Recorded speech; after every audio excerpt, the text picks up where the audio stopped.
You know, it's not really good when the closest thing you can come to good news about your football team is that your owner is reportedly not happy with them. Yeah, that's how things are going right now. As Seahawks fans, we have to be happy that our owner is unhappy. But that's the season we got, and I'm going to take whatever good news I can get right now. Good Saturday afternoon, everyone. You know I had to make a video about this one because this is the whole shebang to me. This is everything. Does Jody Allen hear us when we say we're not happy? Does Jody Allen recognize the same things that I recognize? Because look, I'm not happy with this team. Most of you guys who watch my videos are not happy with this team. But one person in the fan base is not going to make a big difference here, right? Jody Allen is ultimately the one who can make the big difference here. There are a couple other people at the top, like Chuck Arnold, who might be able to make a big difference there, but Jody Allen's the owner. So if Jody Allen wanted to look at this 2021 season as just a fluke, an aberration, bad luck, whatever, then odds are good that nothing would change. But for people like me, who view this season as the culmination of 8 years of substandard decision-making, substandard coaching, substandard drafting, and everything else, this is what we need to hear. So this is an article from a Seahawks Wire. Seahawks owner Jody Allen not happy with team's 2021 results.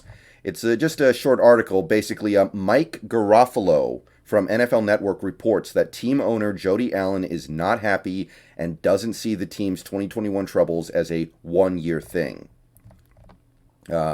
You can listen to the entirety of Mike Garofalo on this podcast here. He has Good Morning Football, I think it's called.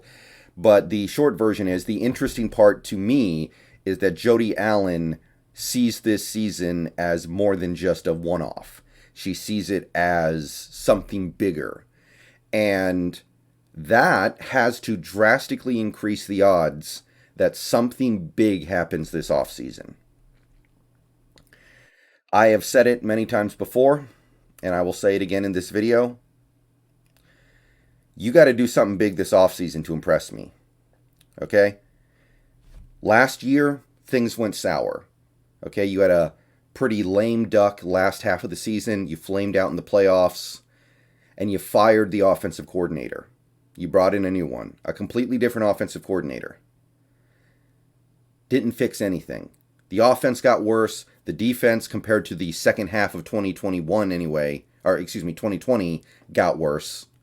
The second half of 2020, you at least were getting pressure. You were getting turnovers. You were legitimately kind of taking over games. You were legitimately winning games even when the offense didn't do that much. So everything got worse. So, look, I know a lot of people are going to point the finger at Ken Norton Jr. They're going to point the finger at Shane Waldron. But I'm not doing that anymore, okay? You fired a coordinator last year.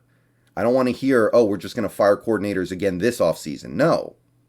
You got to go bigger, okay? You got to look at Pete Carroll. You got to look at John Schneider. You got to look at Russell Wilson.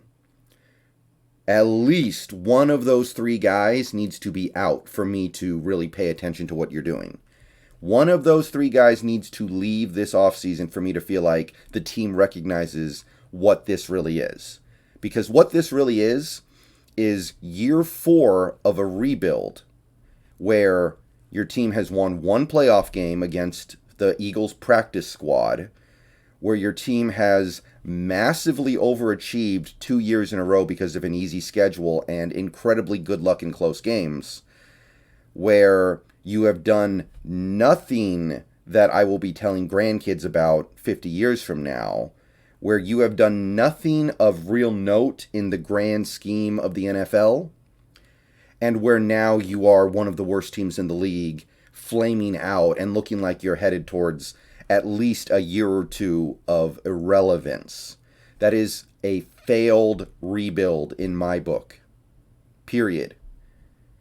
People, they try to cling, some people out there, and I get them in my comments sometimes, they try to cling to, hey, 12-4 last year, 11-5 the year before, 10-6 the year before that. This is just a fluke. This is just an aberration.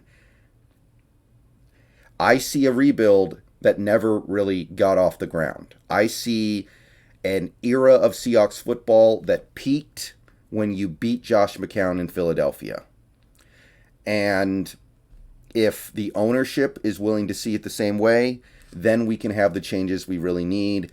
I think this is great news. So, that's the way the season's going, guys. That's the way the season is going. Winning and losing games, looking good on the field, that's all secondary to me right now. Because bottom line is, as of this moment, I don't believe that Pete Carroll is going to be able to put together a good roster effectively going forward, because we've seen so much evidence lately that he just isn't drafting the way he used to.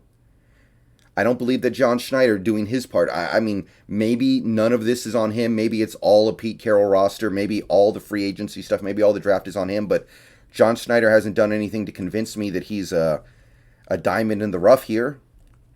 And I don't believe that Russell Wilson's going to be able to pick up this offense. I don't believe Russell Wilson's going to be able to do the things that he needs to do to be an elite quarterback in his old age when his athleticism is not there to the extent that it was before. So something's got to give, and if this article, or if this report from Mike Garofalo is to be believed, Jody Allen sees at least some of what we're seeing. She's not going to compare this to Bill Belichick last year, because I see people trying to draw that comparison.